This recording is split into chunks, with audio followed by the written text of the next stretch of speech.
सन 1939 की एक ठंडी सुबह इंग्लैंड के छोटे से शहर क्रॉली में एक अजीब सी बदबू फैल रही थी। ये बदबू किसी कचरे या मरे हुए जानवर की नहीं थी, बल्कि एक तेज केमिकल जैसी गंध थी जो सांस लेते ही गले में जलन पैदा कर रही थी। एक पुरानी वर्कशॉप के अंदर कुछ बड़े बड़े लोहे के ड्रम पड़े थे और उन ड्रमों में एक काला, गाढ़ा और चिपचिपा तरल भरा हुआ था। पहली नज़र में ये किसी फैक्ट्री का बेकार केमिकल लग रहा था, लेकिन जब पुलिस वहां पहुंची तो उन्हें कुछ अजीब लगा। वर्कशॉप में सन्नाटा था और हर तरफ एसिड की गंध फैली हुई थी। जब उस तरल पदार्थ को जांच के लिए भेजा गया तो रिपोर्ट देखकर पुलिस अधिकारी भी सन्न रह गए। उस तरल में इंसानी हड्डियों के छोटे छोटे टुकड़े मिले थे। किसी इंसान को एसिड में घोल दिया गया था। लेकिन यह सिर्फ एक हत्या नहीं थी, ये एक ऐसे सीरियल किलर का काम था जो मानता था कि अगर लाश नहीं मिलेगी तो अपराध कभी साबित नहीं होगा। उसका नाम था जॉन जॉर्ज हेग। दुनिया उसे जानती है एसिड बैरल किलर के नाम से। ये कहानी सिर्फ हत्याओं की नहीं है, ये कहानी है एक ऐसे इंसान की जो बाहर से एक सभ्य और शरीफ आदमी लगता था, लेकिन अंदर से वो एक खतरनाक अपराधी था जो परफेक्ट क्राइम करने का सपना देख रहा था। जॉन जॉर्ज हेग का जन्म 1909 में इंग्लैंड में हुआ था। उसका बचपन सामान्य बच्चों जैसा नहीं था। उसके माता पिता बहुत ज्यादा धार्मिक थे। उन्होंने जॉन को दुनिया से लगभग अलग ही रखा। उसे बाहर खेलने की ज्यादा इजाजत नहीं थी, ना ही ज्यादा दोस्त बनाने की। ज्यादातर समय वो घर के अंदर ही रहता था और धार्मिक किताबें पढ़ता था। उसकी माँ अक्सर उसे कहती थी कि दुनिया पाप और बुराई से भरी हुई है। शायद इसी माहौल ने उसके मन पर गहरा असर डाला। बाद में जॉन ने बताया था कि उसे बचपन में अजीब अजीब सपने आते थे। वो सपनों में देखता था कि जमीन पर हर तरफ खून फैला हुआ है और लोग उसमें डूब रहे हैं। शायद यहीं से उसके मन में हिंसा के प्रति एक अजीब आकर्षण पैदा हुआ। स्कूल में जॉन एक होशियार छात्र था। वो पढ़ाई में अच्छा था और संगीत भी अच्छा बजाता था।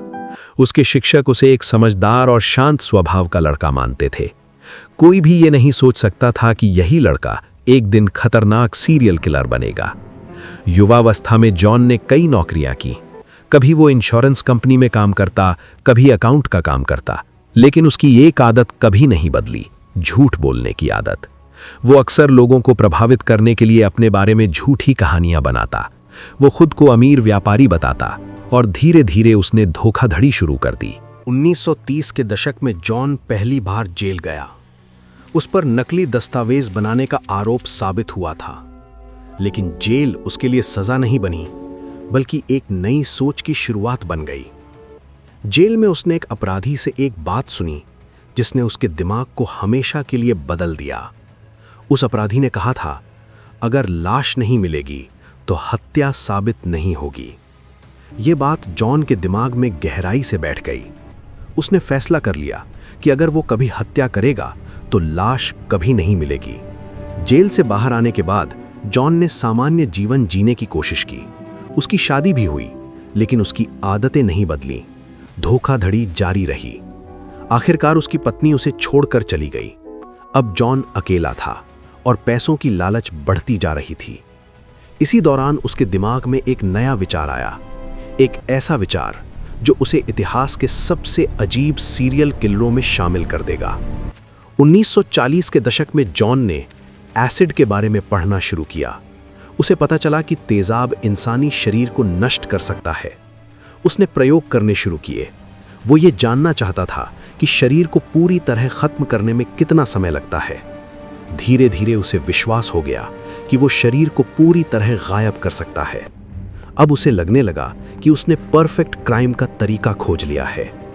उसकी पहली हत्या 1944 में हुई। शिकार था विलियम मैक्सवान। जॉन ने उसे नौकरी का लालच देकर अपनी वर्कशॉप में बुलाया। जब विलियम वहां पहुंचा तो जॉन ने उसे गोली मार दी। उसके बाद उसने विलियम की लाश को एक लोहे के ड्रम में डाला और उस पर तेजाब डाल दिया। कुछ समय बाद शरीर घुलने लगा। जो बचा उसे जॉन ने नाले में बहा दिया। विलियम अचानक गायब हो गया। किसी को कुछ पता नहीं चला। जॉन को लगा उसका प्लान सफल हो गया। इसके बाद उसने विलियम के माता पिता को निशाना बनाया। उसने उन्हें बताया कि विलियम विदेश चला गया है। फिर एक एक करके उसने दोनों को मार दिया और उनकी लाशों को भी तेजाब में खोल दिया। 3 हत्याएं और कोई सबूत नहीं। अब जॉन का आत्मविश्वास बहुत बढ़ चुका था। जॉन का तरीका हमेशा एक जैसा था। वो पहले लोगों का भरोसा जीतता, खुद को एक सफल व्यापारी बताता, फिर उन्हें किसी बहाने से अपनी वर्कशॉप या किराए की जगह पर बुलाता। वो उन्हें गोली मार देता, फिर लाश को तेजाब में घोल देता। इसके बाद वो उनके पैसे और संपत्ति पर कब्जा कर लेता। वो सिर्फ हत्यारा नहीं था, बल्कि एक चालाक ठग भी था। 1948 तक जॉन कई लोगों को मार चुका था, लेकिन उसकी लालच खत्म नहीं हो रही थी। इसी दौरान उसकी मुलाकात एक बुजुर्ग महिला से हुई। उनका नाम था ओलिव ड्यूरेन डीकन। वो एक सम्मानित और अमीर महिला थीं। जॉन ने उन्हें प्लास्टिक बनाने का एक व्यापारिक आइडिया बताया और वर्कशॉप देखने के लिए बुलाया। 18 फरवरी 1949 को ओलिव वर्कशॉप गईं और फिर कभी वापस नहीं लौटीं। जॉन ने उन्हें गोली मार दी और उनकी लाश को तेजाब में डाल दिया। उसे लगा ये हत्या भी छिप जाएगी, लेकिन इस बार उससे एक गलती हो गई। ओलिव की एक दोस्त ने पुलिस को बताया कि आखिरी बार ओलिव को जॉन के साथ दिखा गया था। पुलिस जॉन तक पहुंच गई। जॉन को पूरा भरोसा था कि पुलिस कुछ साबित नहीं कर पाएगी, क्योंकि लाश तो थी ही नहीं। लेकिन जब पुलिस ने वर्कशॉप की तलाशी ली तो उन्हें तेजाब से भरे ड्रम मिले और उनमें जमा काला कीचड़ जैसा पदार्थ मिला। जब उस पदार्थ की जांच हुई तो उसमें इंसानी हड्डियों के टुकड़े मिले, एक नकली दांतों का सेट मिला और एक पर्स का हिस्सा मिला। नकली दांत ओलिव के थे। अब सच्चाई सामने आ चुकी थी। जॉन को गिरफ्तार कर लिया गया। गिरफ्तारी के बाद उसने कहा, साबित करो। उसे लगता था कि बिना लाश के हत्या साबित नहीं हो सकती, लेकिन वो गलत था। फॉरेंसिक जांच ने साबित कर दिया कि तेजाब में इंसानी शरीर के अवशेष मौजूद थे। ये सबूत काफी था। गिरफ्तारी के बाद जॉन ने कई हत्याओं का कबूलनामा किया। उसने एक और चौंकाने वाली बात कही। उसने दावा किया कि वो अपने शिकारों का खून पीता था। ये मुकदमा बहुत प्रसिद्ध हो गया। अखबारों ने उसे नाम दिया एसिड बाथ मर्डर। अगस्त 1949 में अदालत ने फैसला सुनाया। जॉन जॉर्ज हेक को दोषी करार दिया गया और उसे फांसी की सजा दी गई। 10 अगस्त 1949 को जॉन जॉर्ज हेक को फांसी दे दी गई। आखिरी समय तक वो शांत था। जॉन जॉर्ज हेक की कहानी हमें एक डरावनी सच्चाई बताती है। खतरनाक अपराधी हमेशा डरावने नहीं दिखते। कभी कभी वे सामान्य लोगों जैसे ही दिखते हैं, शांत, सभ्य और भरोसेमंद।